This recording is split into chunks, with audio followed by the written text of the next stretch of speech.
Guys, here's the thing. When you have as big of a game as you have today, I just want you guys to know something. If ever I walk in here and I make a cup of coffee while the show is going on, I want you to know something. That means it's a very, very important evening. So I want you guys to just know that right out the gate. I don't do this very often. This I got here. Show you guys what I got here. I got the strong stuff. I don't know what the hell is this thing. This is the strong stuff. This is basically just, these are just espresso shots. That's all this is. That's all this is. I'm nervous. You're nervous. Okay?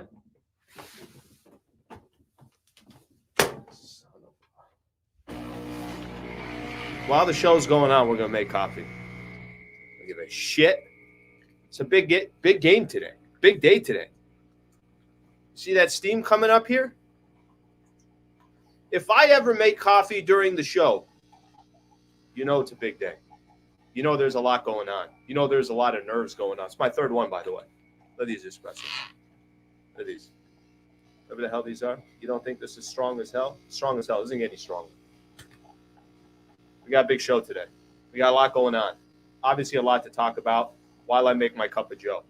Hopefully you guys are making a cup of coffee for yourself right now, because at this point you guys are getting accustomed to Sliwa 8 a.m. 8 a.m., the Sliwa show. Tell the wife, the children, the girlfriend, the boyfriend, 8 a.m., Sliwa goes. All right, I got my cup of joe. Appreciate you guys hanging out. We got a lot going on today. No effing around today. That coffee machine comes out, you guys know, oh, shit. Sliwa's got a lot going on today. Game 5 of the San Diego Padres versus the Los Angeles Dodgers from Dodger Stadium. That's coming up just after 5 o'clock today. We got a lot to get into. I took a lot of notes today. There's a lot of notes that was being taken earlier today. This morning, I was basically trying to figure out how to get to the moon. Got the pitching matchup. I got some real good stats I think you guys are going to I think will be important for tonight's game. Yoshinobu Yamamoto versus Darvish.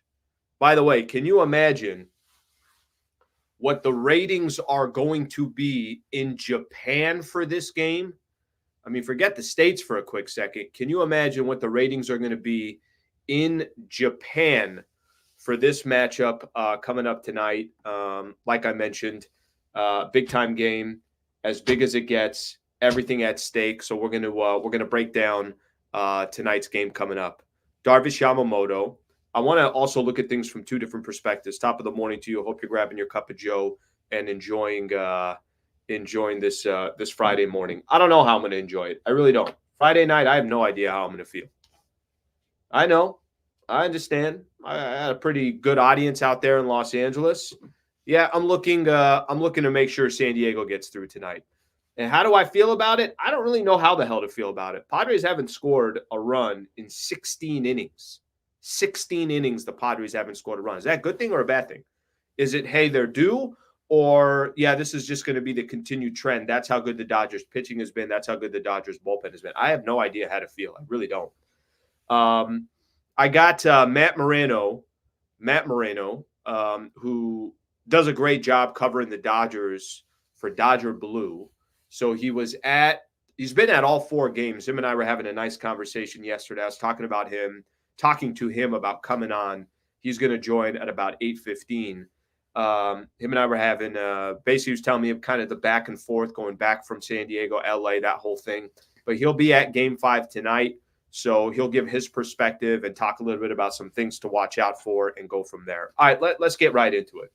Let me first off, let me take a sip of my coffee. I made the damn coffee and I haven't got a sip of it yet.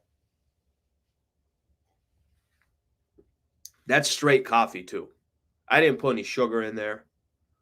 I didn't put any creamer in there. Days like this, you don't do that stuff. You just get right to the meat. You're not having coffee to enjoy the coffee. You're having coffee because today's a very big day. All right, so I do want to start off with the pitching matchup, and then I want to kind of share two perspectives for everybody. Why this game is so important for both cities for such different reasons. And, obviously I can speak to it from a San Diego perspective, but I have a pretty good pulse of what's going on in LA. And I think have a pretty good perspective of what this means for the city of Los Angeles as well. Let's start first with the pitching matchup. Let me just say this. When you have starting pitching in Game 5 of a chance to go on to the NLCS, I don't really know how much either one of these pitchers are going to have this long leash. I think at any moment that anyone runs into trouble, those managers are going to pull them. But let me first just kind of start off with Yoshinobu Yamamoto. Yamamoto is getting the ball in one of the most important games in recent history for the Los Angeles Dodgers, Game 5, Dodger Stadium, and Dave Roberts is handing him the ball. If you look at, listen, I've been a little critical of Yamamoto because you keep looking at that paycheck and you're saying, well, the guy's getting paid $325 million. It's the highest dollar amount contract in the history of baseball for a pitcher. Doug McCain was on earlier in the week, and we were talking a little bit about, all right, but you got somebody who's 25 years old. He's going to be good for a number of years. He's a few years away from even entering into his prime. Yamamoto in his first year with the Dodgers, 7-2, 18 starts, 3 ERA. It's not bad. That's good. I think in his first year, so young, a lot of these takes a second, right? I don't care how old you are, how experienced you are, or how inexperienced you are. You come into the league, it takes a second. It's not going to just all of a sudden click at once. Here's a concern I would have if I'm a Dodger fan about Yamamoto. My first concern would be the first inning. His ERA in the first inning is 6. Now, he gets a lot better as the game progresses, specifically a lot better when you're in that fourth inning and beyond. I just don't know how long of a leash Yamamoto is going to have to get that opportunity to get to the fourth inning. Dodgers bullpen has been so good, and in a win or go home type of game, I think a lot of times in situations like this, you're just trying to find the right matchups. Do you want the squad to see you a second time around? Certainly they're not going to see you a third time around, but he's got a 6 ERA in the first inning. Here's the other problem with Yamamoto. He's struggled specifically versus the Padres. I don't want to go back to the first game of the season. It was in Korea, was that the second game? What was it? Was it Glasnow game 1 and then Yamamoto game 2? I think that's what it was. But he gave up 5 runs to the Padres in that like crazy 14-12 game. That was all the way back in March. I don't want to go back too far to that.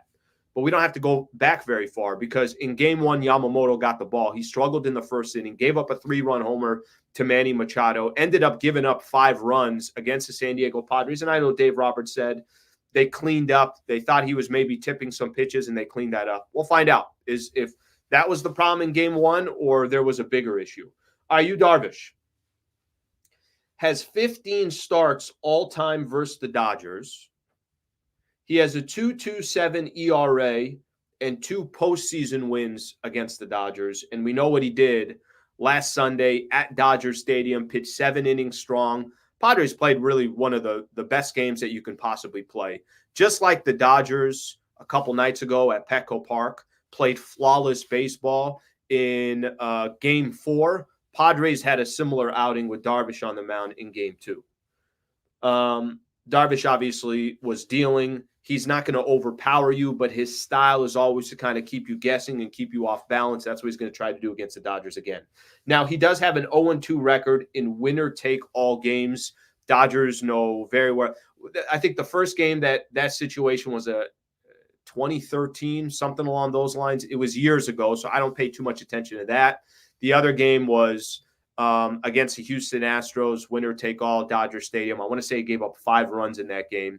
And I know a lot of Dodger fans kind of have continued to go back and forth in regards to that.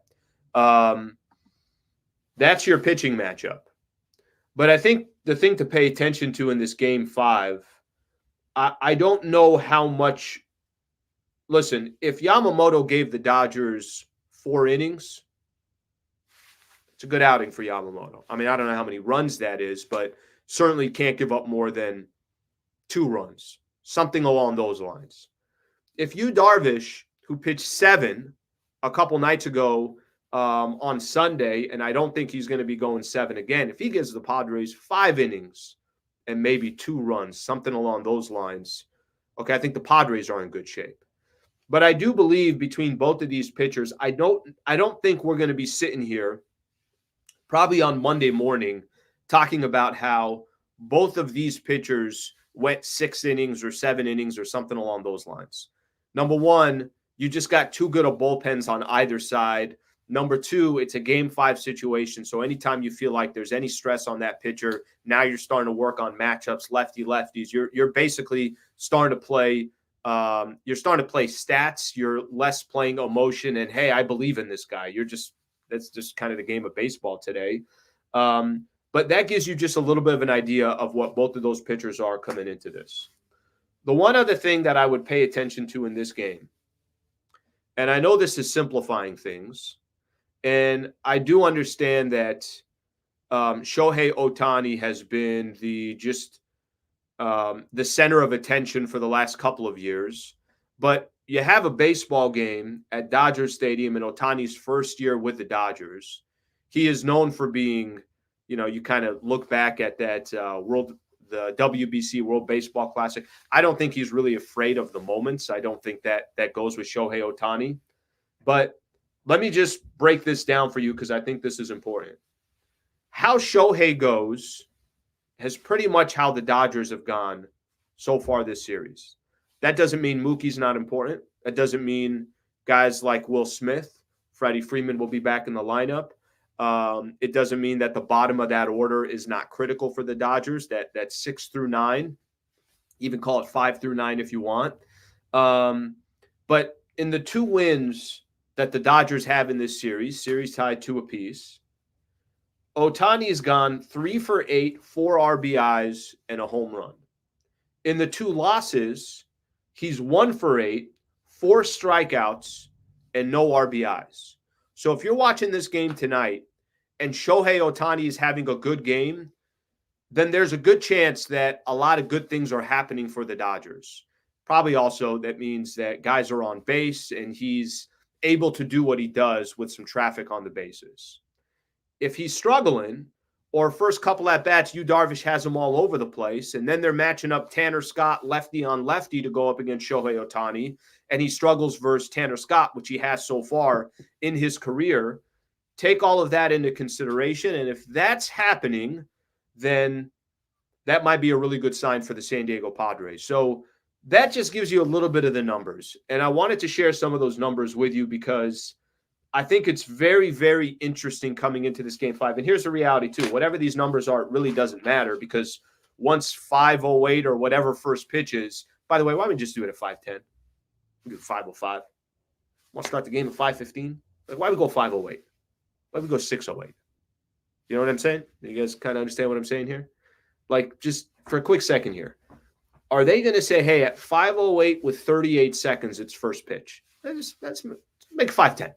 Let's just go 5:10. I don't think we're asking for too much here. But whenever that comes, I think all these numbers don't mean anything. I think the Padres, who have struggled so much over these last 16 innings to put together any offense, all of that's out the table. The Dodgers dominating in Game 4 and winning 8-0. What does that have to do with Game 5? It doesn't mean anything. So as much as we can kind of sit here and try to dissect every single piece with this matchup with the Padres and the Dodgers, all these numbers don't really mean anything because what's going to happen tonight is certain guys that you would think would come through in a big moment don't come through. Certain players that you think, yeah, I don't think this guy's going to do anything. Someone's going to have a base hit that you and I are sitting here and we're talking about on Monday and saying, can you believe that guy came through? You know, what's weird about all this as well, the Mets already locked up. So Mets are just basically waiting on the Dodgers and the Padres. They know they're coming to Cali and they know they're not coming to Southern California because they won't have home field in this series. But what they don't know is whether they're coming to San Diego or they're coming to Los Angeles. That by the time we get here on Monday, not only will this game 5 be done, but game 1 of the NLCS will be done as well. So not really that much time in between, but that's what you get, I guess, if you win a game like the Mets did and wrap up the series against the Phillies in 4 versus the Padres and the Dodgers having to go 5 games. All right, let me get on top of this right now. I want to welcome in. See here, it's adding in, getting in here. There he is. There he is. Matt Moreno with Dodger Blue taking some time here to join us. Matt, what's going on, brother? How are you? Hey, Alan, I'm great. How are things going with A you? little nervous. Yeah, a little nervous. Not gonna lie. Yeah, a little nervous right now. How are you doing? Okay, so you've kind of had a wild couple of days here. So you're going from LA to San Diego to LA. You're clearly back in Los Angeles now. All right, give me your feel. You don't even have to talk about game 5 yet, but can you set up what these this last week has been, and just kind of the back and forth between these two teams, and then obviously us with a game 5 tonight, but so many different storylines over the last 4 or 5 days. Yeah, I mean, in some sense, this was to be expected, right? Heading into the series, obviously, the Dodgers and Padres were two of the best teams in baseball since the All-Star break, and I think if you look at the Dodgers specifically, like they had a strong season overall, whereas the Padres really caught fire in the second half after the All-Star break. But regardless, heading into October, this was the matchup. Andrew Friedman called it a collision course. He said it felt like this was sort of inevitable since the start of the season. I mean, the teams opened the year out in South Korea, kind of battled it out in the NL West during the final, 6 weeks of the of the regular season, then got into the playoffs. The Padres obviously needed to win a wild card series. I think from the Dodgers' perspective, they were an overwhelming favorite, regardless of who they were going to end up playing in that wild card series. And the things got, crazy during the final few days there. So, to be at a game 5, like it's not all that surprising. I think what is a little surprising is we've seen each team have a blowout win. I don't know if I would have predicted that. I don't know if I would have predicted the Dodgers going full-blown bullpen game in game 4 and it working as well as it did. And it's not necessarily because their bullpen isn't a strength of the team. You could argue that their relief pitchers have been, not even argue, their relief pitchers have been better than the starters so far this series. But, you get into kind of backs against the wall, win or go home type thing. And to go bullpen game where you need not just 1 or 2 pitchers to really do well that night, but several to, be able to pass the baton. And it worked as flawlessly as it did. That was a surprise. But other than that, we've seen, Shohei Ohtani have his moment. We've seen Manny Machado, Fernando Tatis come up with big hits. Jackson Merrill, he's impressed as a rookie, obviously, having a home run, to break the game open, stuff like that. So it's been a little bit of, okay, this is what we sort of expected between these two teams that played so well during the second half. Yeah, it's a good way to put it. And I think I was doing this yesterday. I was breaking down, and I got a chance to listen to your guys' podcast that you guys put up yesterday as well. So really good information there. But just looking at the series, and to have each team, you got 2 really good games where either team can win. Yeah. Right? Even in game 1, I know the score was a 2-run deficit, but Padres had traffic in the 8th and the 9th inning, and they needed one big hit to either tie the game or put themselves in a position. They were in game 1, had the lead for most of the game until, Dodgers end up with 7. The 6-5 game, I don't need to talk to you about. It was 6-5 from the 3rd inning on. So it was a 1-run game for the 4th through the 9th inning. So that's a nail biter. Game 2 was laughable. Game 4 was laughable. And it just it doesn't, I guess it just shows a little bit of everything. Both teams are incredibly dangerous on any given day. That if they're clicking, we could be sitting there by the 7th inning and saying, all right, well, I'm just going to change the channel because there's nothing to watch. Yeah. And then there's also the capability, which I think game 5 is going to be whatever game 1 and 3 was, get ready for game 5. Because I think the most shocking thing that would happen tonight is it's lopsided one way or the other. What does that say? I'm just kind of curious. What does that say that these two teams, you have 2 squads that I know both of them feel really, really confident about going to the game tonight. I was trying to warn Dodger fans yesterday. I'm like, the series ain't over. If you don't know the San Diego Padres and kind of their blueprint and how they got here up to this point, because what they don't typically do is roll over. They got smacked in the mouth in Game 4. Does Game 4 have any reflection into Game 5, or do you think whatever happened in Game 4 you can't really look at all? I mean, I think from the Dodgers' perspective, you can look at it a little bit from the standpoint of, okay, what relievers were effective against these, these stretch of batters. And that's something that Dave Roberts, when he met with us at the stadium yesterday, sort of talked about. And he, as much as the Dodgers do have, quote unquote blueprint to how to sort of keep the Padres lineup in check, the other side of that coin is, hey, do you want to give Fernando Tatis, Manny Machado, Jurickson Profar another look at Ryan Brazier? Maybe, maybe not. And the Dodgers do have, some interchangeable pieces within their bullpen. Maybe they go to Evan Phillips kind of the first time that happens. And, there's a big situation with those guys. So there's a little bit that I think maybe you could take from, but not too much. I mean, each game, like I do believe in general, whether we're talking MLB, probably more so with NBA, NFL, stuff like that. Like momentum does exist. I think you could carry some stuff over. I think maybe something that carries over it might be more individual based, where like Mookie Betts. For all intents and purposes, the easiest way to put it is he's hit a ball over the fence 3 games in a row. Yep. Obviously, one of those was caught. A second one was almost caught. The third one, he got enough of that it wasn't even close. even some of his outs have been hit hard. I know Xander had a really nice play on him. Yeah. I can't remember if that was Game 4, Game 3, but he's hitting the ball hard. Just simply put. Yeah, so maybe something like that. You look at, okay, Mookie's still hit. He had a big game in Game 4. Maybe he carries that over into Game 5. So it might be more individual based rather than the team in general, sort of generating or sustaining some of that momentum. But kind of to your point, like you said, with the Padres, even in some of the blowout games, like they were situated, even in Game 4, the Padres put 2 on with nobody out against Alex Vesia, and the game wasn't quite out of the balance yet. Sure. And so, yeah, it's interesting to see how 1 or 2 at bats here and there, this series could be over for both teams. What do you the Dodgers have, and I mentioned this, Padres haven't scored in 16 innings. They put up that 6-run second inning flurry against the Dodgers. But a lot of it, to be honest with you, were just mistakes. I mean, Miguel Rojas had a critical mistake.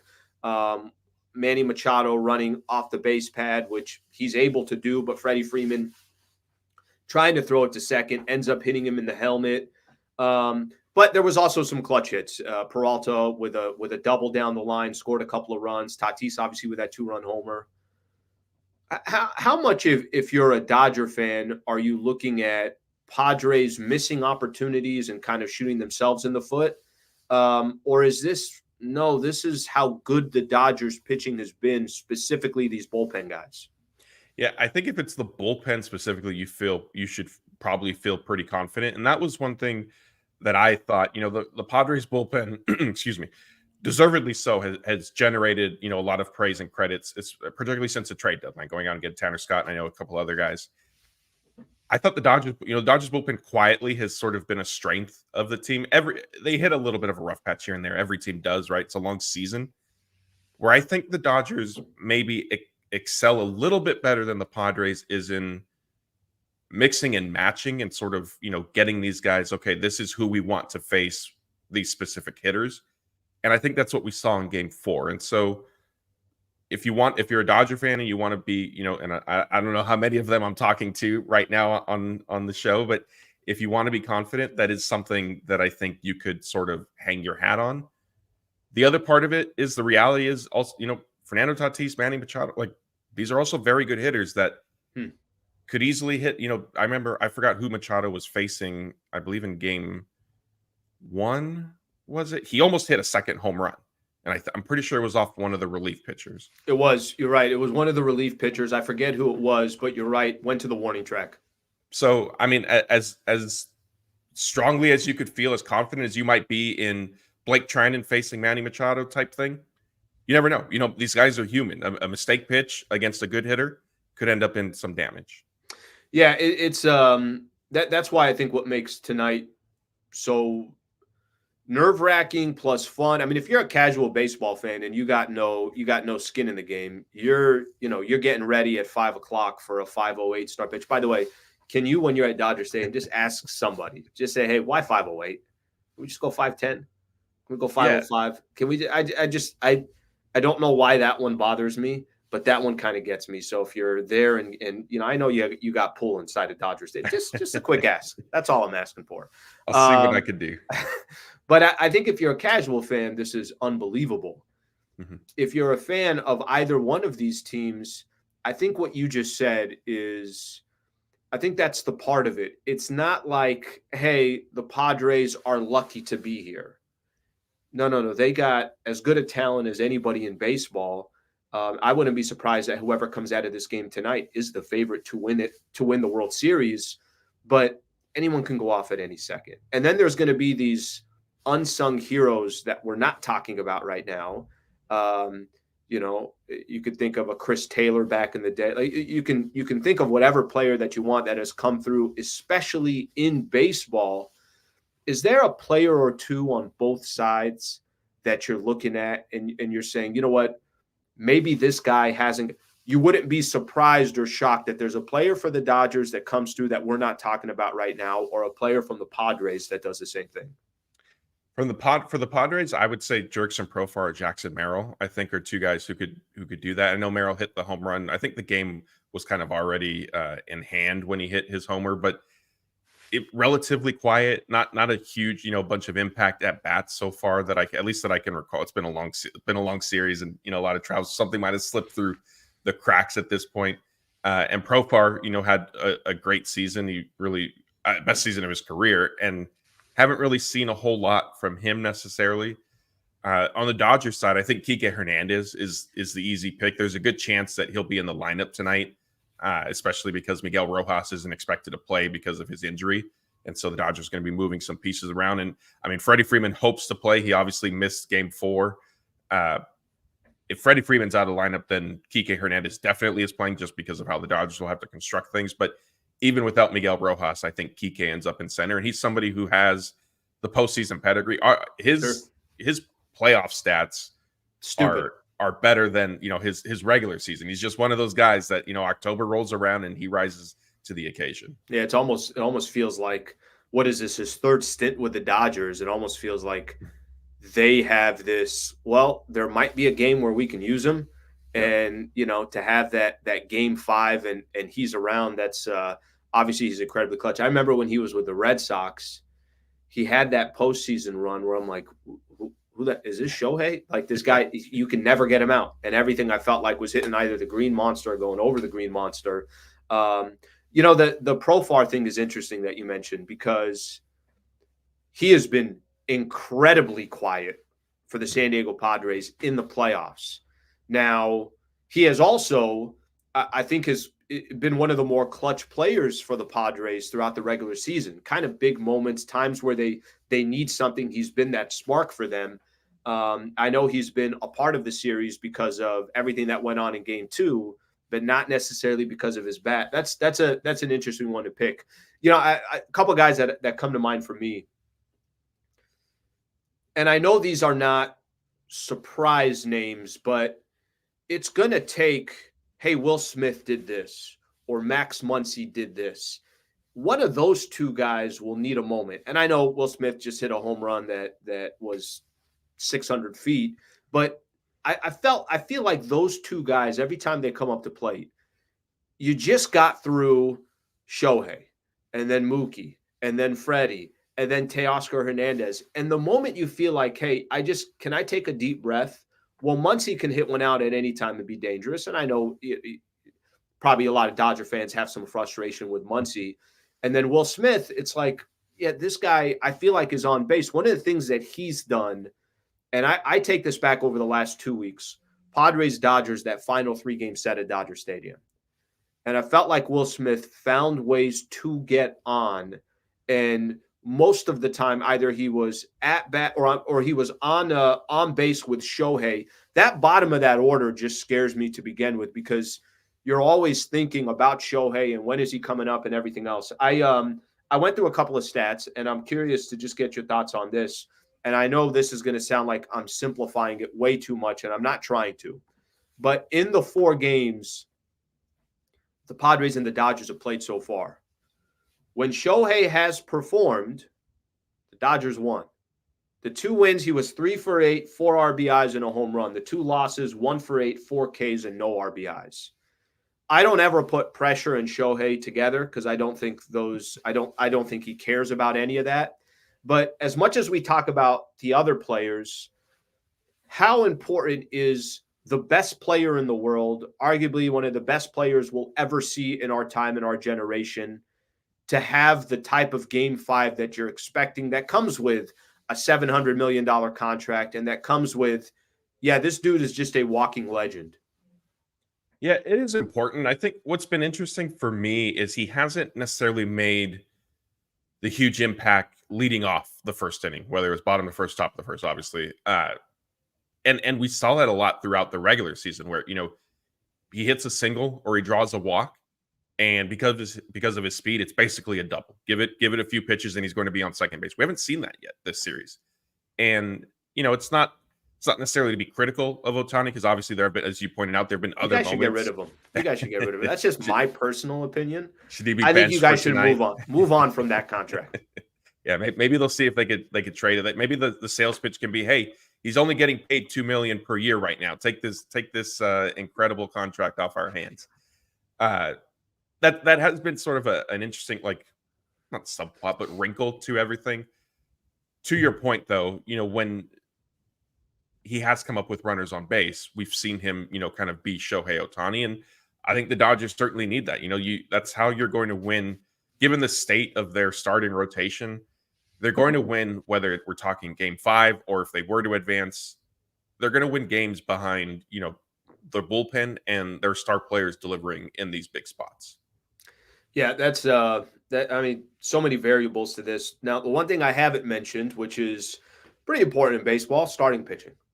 Now, I don't know if you know this, but starting pitching has a little bit of an impact in baseball. Just your level of confidence. Yoshinobu Yamamoto, and I kind of have some curiosity from Dodger fans as well, and they could feel free to chime in, and I'll just throw some of these comments in there as well. There's Padre fans out there. Just what do you feel about facing Yamamoto for the second time this series? Yamamoto, I heard Dave Roberts after game 1 saying he was tipping some pitches, and we cleaned all that up. He's good to go, giving him the ball in game 5. What's your confidence level as a Dodger fan that Yamamoto is getting the ball to start the game, knowing that, listen, if he runs into any trouble, and it seems like most of his trouble comes in that first inning, but if he runs into any trouble, well, they got options, and it's not like they're not going to go to – it's game 5, so there is no holding on to this or holding on to that. You don't play Sunday if you don't win tonight. Just kind of walk me through what you think happens as far as if he's in some trouble, if he's pitching well. How do you think Dave Roberts manages that? I think pretty aggressively. Confidence level is modest, I would say. I'm a little surprised that they ended up going with Yamamoto starting, just because his starts. Yes, he made the start in game 1 against the Padres, but other than that, like, they've been few and far between. Even though he has struggled in them, and it is still at the end of the day a really small sample size. That being said, it's like you said, it's game 5. If you don't win this, there's no tomorrow for you. So I don't know if now is the time that I would say, hey, it's been a small sample size. The percentages will even out. Like, there isn't time for that right now. Sure. All that being said, the caveat to that, if you will, is the Dodgers seemed committed to having Yamamoto pitch in some capacity in game 5. Considering that is the case, then I can understand starting him, because as much as he kind of has been a little bit shaky in the first inning, we haven't seen him pitch out of the bullpen either. And so again, this is a game 5, winner take all. Like, now is not the time where I would have said, hey, Yoshinobu, we're going to have an opener first and then bring you out of the bullpen for the first time. We hope this goes well. As much as that's something that Dave Roberts relayed before the Dodgers announced late last night that he was going to be their starter, Dave did say that Yamamoto is open to kind of, whatever we need from him. I don't think that would have made sense. But kind of, resetting everything, all things being equal, I probably would have just done another bullpen game and, told Flaherty and Yamamoto, like, we're planning, hopefully, we can make it to the NLCS and you guys are going to start 4 of those 7 games because of how the schedule would have lined up at that point. Yeah, it's interesting. I think, the one thing that gives me a little bit of confidence if I'm a Padre fan is at least the last game that you played, you got to see a lot of these bullpen arms. So you got to see, and it's not going to be game 4, they had them everywhere and everything was about matchups and that's all good. But it's interesting you say that to kind of look at potentially another bullpen game. One day off in between is, I'm sure everybody is available until they're not, as in, hey, you know what, this guy's not pitching very well, so we got to take him out. The Yamamoto piece, I remember there was a game, it was a Saturday night, I can't remember, it was at Yankee Stadium, and this dude was just threw a dime on the biggest stage. Everybody was watching, nationally televised, the whole thing. Part of me, and I listen, I'm not telling you he's going to do that tonight, but part of me, he has the ability to throw a game.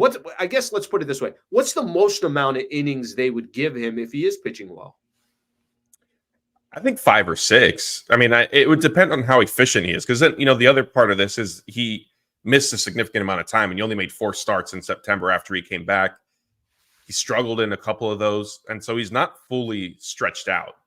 I think maybe, if he's even if he's efficient, actually, they might just take if he pitches really well through 5 innings, they might take those 5, say, great, thank you.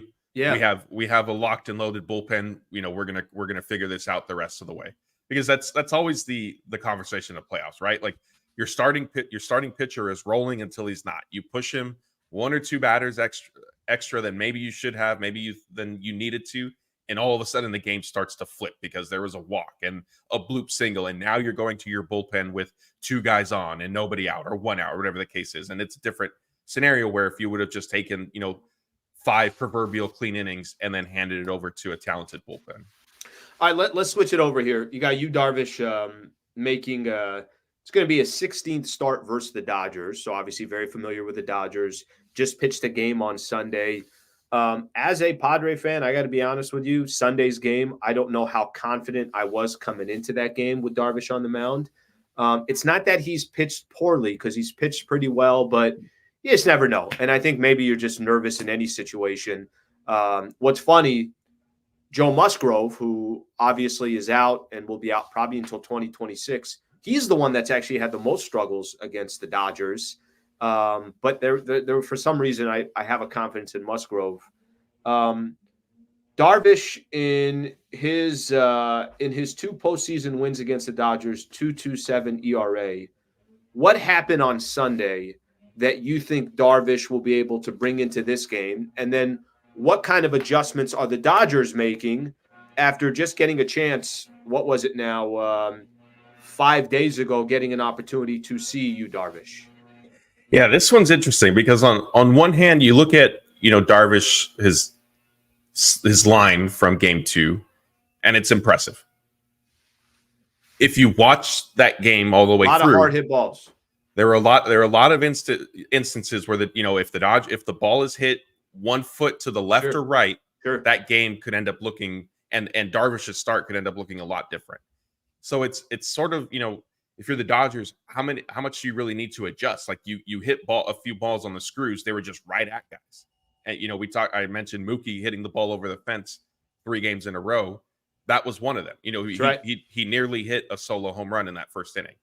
So I don't know if you're the Dodgers, if you necessarily make a whole lot of adjustments. I think where they will come is, I would imagine that Darvish is probably going to throw a couple wrinkles at the Dodgers. And that was something, he was asked about kind of his game plan going in. And he said a lot of it is he reads and reacts to what he's seeing from the hitters in that game. And so I think the way he worded it was he doesn't have like a concrete plan heading into game 5.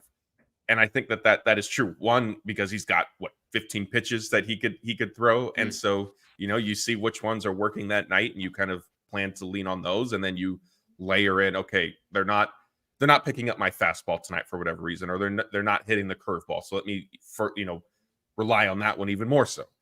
But yeah, I mean, I don't know what to make. Like, I don't really know what to expect. I could see it going either way. I could see Darvish continuing to sort of give them fits with his arsenal of pitches. I could see the Dodgers, like I said, if one or two of these balls falls, then it's a different game. Matt Moreno, obviously Dodger Blue, was at the first 4 games, will be at Game 5 tonight. Padres at the Dodgers. One of his goals tonight will be to ask why the game's starting at 5:08. He's working on trying to move it to 5:10 or 5:05. So him and I have already chatted about that. Are you a coffee guy, Matt? You drink coffee in the morning? No, not at all. No coffee, really? Yeah. I don't like How? the taste. I don't know. I don't like the taste. Every now and then, if I want like something kind of sweet, I'll do a caramel frappuccino from Starbucks just for kind of the flavor of it. But other than that, don't touch coffee. I don't know how you do that. Yeah, I was already showing. Listen, sometimes when I reach stress levels, I just start, doing just basically the straight up shots here of coffee. Maybe I've had 3 of them already. These are just espresso shots right here. I have a coffee machine literally right there, right next to me. Listen, it just happens. This wasn't planned this way, but this happens. Okay, I'm curious. I'm going to spend some time on this as the show goes on. What does Game 5 at Dodger Stadium mean for the Los Angeles Dodgers and this organization? We know that they have had an incredible amount of success in the regular season. We know how many NL West championships that they've had, but it is impossible to talk about the Los Angeles Dodgers and what they've done with this Guggenheim group since they took over in 2012 or so. It's impossible to talk about them without talking about their failures in the postseason. What does this Game 5 mean for this organization? Yeah, it means a lot. Is if they lose, then it's a 3rd consecutive year of being eliminated, not only in the NLDS, but to an NL West opponent. And obviously that would be twice it was the Padres. The last 2 years, Andrew Friedman has sat there and said, these were organizational failures. He said it in 2022. He was asked if last year was the same thing, and he said yes. Part of me feels like he would say the same. He would give the same answer if he was asked about it. If the Dodgers are to fall short in the NLDS again this year, it would be tough. And the other side of it, though, from heading into the series, I thought there was a chance that if the Dodgers were to lose, that maybe Dave Roberts would not return as manager next season. I no longer feel that way. A big reason is the way he managed Game 4 and the bullpen and kind of how, aggressive he was in those decisions. He's brilliant. I mean, it really was. I tried to do this yesterday. I tried to give him a lot of credit for how easy it's been to kind of use him as a scapegoat. You also got to give this man credit. He was brilliant in Game 4, but continue on. Yeah. So, I think that, I don't want to say saved his job, but I think if the Dodgers were to lose, I think Dave Roberts still does return because of how this series has gone. And the Dodgers also haven't looked flat the way they did the last 2 years, right? Where, the Diamondbacks completely trounced them. They took Game 1 against the Padres in 2022, and then San Diego rolled off 3 in a row, and the Dodgers just were, kind of dead in the water. But yeah, I think it would be a little bit of an inflection point for the franchise and the organization. I think there would be, even if Dave Roberts does return, maybe some aggressive changes to the roster. Like a lot of these guys have been around now for several years, and not that you're getting rid of, Freddie Mookie type thing, but maybe somebody like Max Muncy, the Dodgers have a team option on him, but so maybe they exercise it during the offseason and then look to make a trade. Chris Taylor has 1 more year on his deal. Maybe they look to get out from under that. So I think there could see, maybe there's changes to the hitting coaches or the pitching staff. I think you could see maybe some of that because it would be, 3 years in a row of having the best record in baseball or one of the best records and not getting past the NLDS. Yeah, I think it's such a and listen, I can make an argument here, and I'm going to in a little bit what this game means to both cities, because for the Dodgers there is this expectation you're supposed to win a World Series every single year. And by the way, actually, let me correct that because that's not the case. you need to add, for the amount of success that you've had, it does not match the resume of what this Dodge. If I showed you, hey, here's the Dodgers over the last 12 years. I showed you on a sheet of paper what it is in the regular season. I didn't show you anything else. And I said, okay, well, how many World Series do you think you can attribute to that? Somebody I think is going to say, all right, it's baseball, anything can happen. I'm going to say at least 2.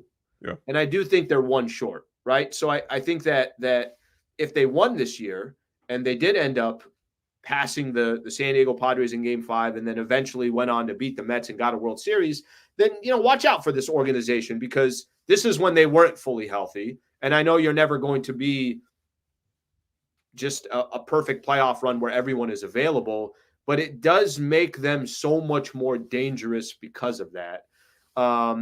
With that being said, if they got past the San Diego Padres in Game 5, what just kind of play out for me, what do you think would happen the rest of the way? Yeah, I mean, I think obviously the games aren't played on paper, so take it for what it will. I think on paper, the Mets are a quote unquote easier matchup than the Padres, but the other side of the coin to that is, as much we get to October and we hear a lot of, hey, so and so is the hottest team in baseball right now. Watch out, like they got hot at the right time, and that's what the Mets are right now, right? Took out the Phillies like nothing. Yeah, and that was after coming from behind to beat the Brewers. I mean, they were trailing in the 9th inning. Pete Alonso hits that home run in Game 3 of that wild card series. Mets end up winning that on the road. I thought, okay, I wasn't particularly high on the Brewers. I think we've seen this in the past where they sort of get into the playoffs and they don't have a good showing. But what the Mets did to the Phillies was certainly impressive, and so. On one hand, you look at it and you think, okay, like the Dodgers or the Padres for that matter. I know you asked me about the Dodgers specifically. Like they should be okay against the Mets. But the other side of that is, hey, the Mets have had a couple days off in between playing. They can line things up a little bit better. They're also hot. But I think that there's a reasonable expectation that the Dodgers would be able to get past them. And honestly, like I think in the American League, the Yankees, I know they eliminated the Royals last night. The Tigers fell short. They've looked like a kind of a fun team, but there's not a whole lot over there that really would scare me or concern me. I think if you're a Dodger fan, so not that you could start to expect a World Series, but it would be reasonable to say, okay, like at this point, the Dodgers should be favored against every team. Yeah, I mean, listen, that's why tonight becomes so interesting as someone who's from a city that has never won. Crazy as it sounds, they've never won a championship ever, and that's why like you're this close, and that. Wait a minute, if this game goes the Dodgers' way, they're that close to potentially winning a World Series, and if it goes the Padres' way, all you gotta do is win one game. They're this close to bringing the first championship to San Diego, so that's why this game has so much stake for some completely different reasons, right? The city of LA, who has more championships than they know what to do with, and another city that's desperate to get one. So Matt, I appreciate it, brother. This was great. Thank you for taking the time, for hopping on. Matt Moreno, Dodger Blue. Do I say good luck to I'm going to say good luck to him. All right, I'm going to say good luck. Let's see what happens there, but I appreciate the time, and I know a lot of Dodger fans appreciate you coming on the podcast as well.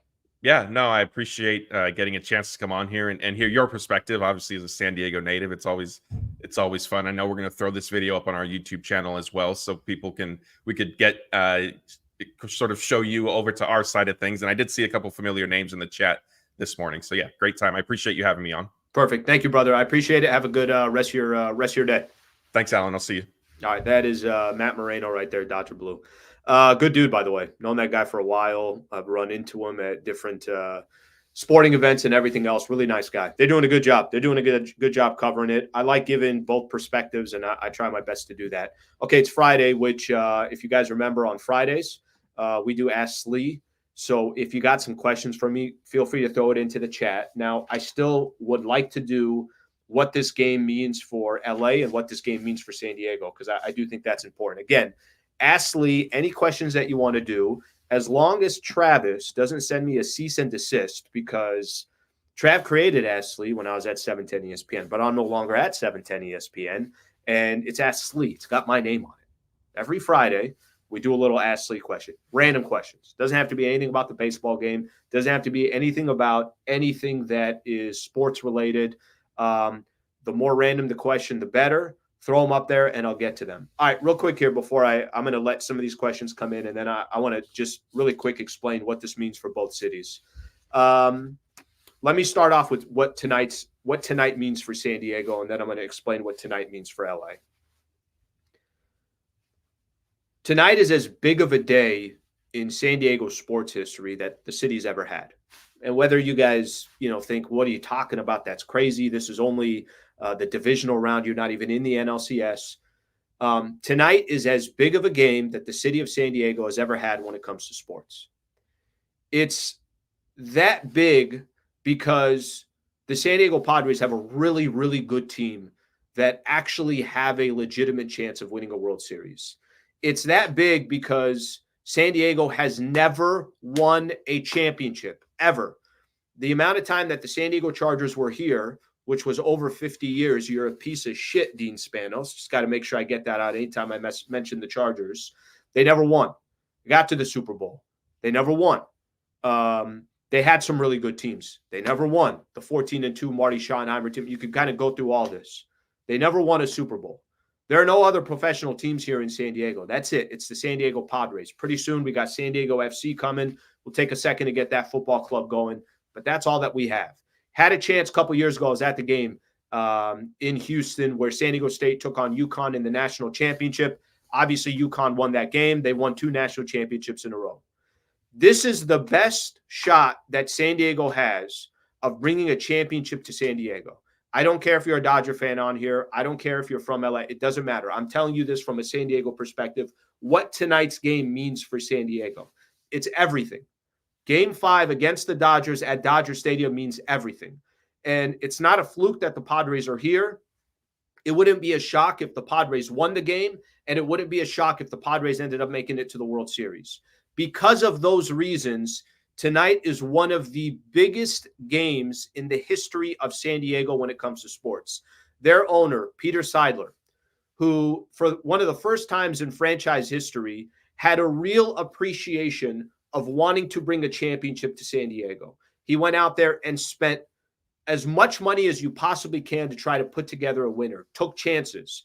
And clearly AJ Preller, who handles baseball operations for the Padres, has taken on that mantra to say, whatever the hell it takes, let's try to win a World Series. Peter Seidler passed away last year from cancer, and part of the reason why people think he was being so aggressive is he wanted to win something for the city of San Diego before he passed away.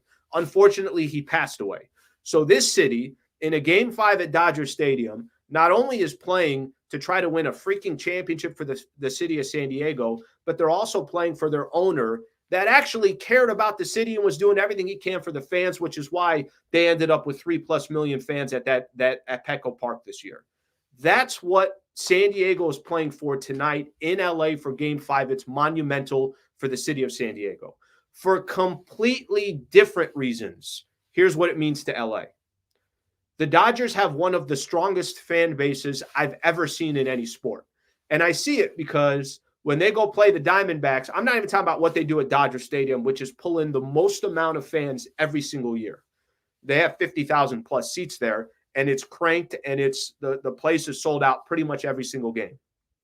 This is what this game means tonight for the Dodgers. No one cares that you keep winning the NL West. No one cares that you're a franchise that, hey, but look at the history of the Dodgers. They don't care about that tonight. They don't care about that for Game 5. There's a lot of times Dodger fans walk around with their chest out, and you almost got to remind them, listen, take that chest back in a little bit. Until you win a 162-game World Series under the Guggenheim Group with Andrew Freeman and with Dave Roberts, I don't think your chest should be out. It's a prestigious franchise. They have an incredible fan base. They're outside of LA. The Diamondbacks come to a Padre game, a San Francisco. Dodger fans are everywhere. It's a very, very big fan base. What Game 5 means for the Dodgers means if you can get Game 5, you got a little bit of that monkey off your back, and you could at least put yourself in a position. in year one with Shohei Ohtani, without Tyler Glasnow, without Gavin Stone, without Clayton Kershaw, without Dustin May, without Tony Gonsolin, all these other injuries, you'll be the favorite to win a World Series. You'll be the favorite the rest of the way to win a World Series. The Dodgers have had unbelievable success. Here's what they haven't had: a World Series in a 162-game schedule since 1988. How can that franchise, with that much success, with this many resources, with this many Hall of Famers, with everything you absolutely need, not have a 162-game set World Series since 1988? That's what Game 5 means for the Dodgers tonight. Doesn't get any bigger for both franchises for completely different reasons. The Dodgers don't wake up in the morning and think about the San Diego Padres.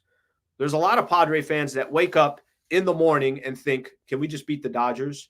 But this isn't, I'll say this too, and I can't obviously speak of this from a Padre perspective. This is not about beating the Dodgers. Beating the Dodgers, yes, would it be great? Yes, would it be great to do it in Dodger Stadium? This is more about, can we get one for SD? Can we just get one step closer to doing something for San Diego? Can you get one for Peter Seidler? It's the best way that I can explain it. Both franchises, in a completely different path, have a lot of reasons to be desperate in Game 5, and it's going to be phenomenal. All right. That's a lot right there. Had a lot of emotion in there. All right, let me see some of these. Let me see some of these, if there's any Asleys here. All right, let's start with this one, BK. Best fish tacos in San Diego. Also, new parent of a 9-week-old girl. Any parenting advice? I don't know if I could give you the parenting advice because I'm not currently, at this stage of my life, I'm not a father, so I'm going to stay away with that one because I don't want to steer you in the wrong direction. By the way, we're doing a couple Asleys right now. Best fish tacos in San Diego.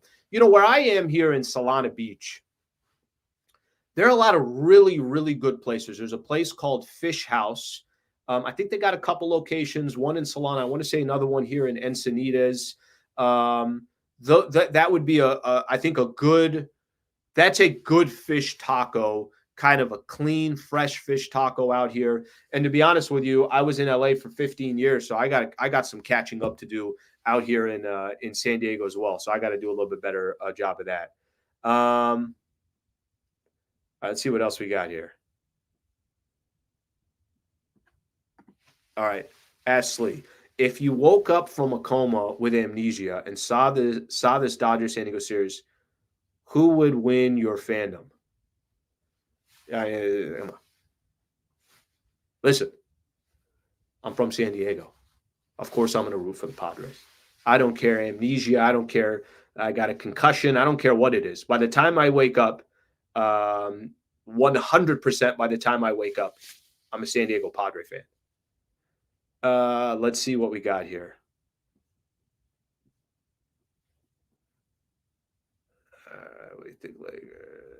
I love this. This always happens. No matter what, even when I say, guys, don't give me any, sports ones, someone's always got a Laker one. Someone's always got a Laker one. Who I think the Lakers will target as a big.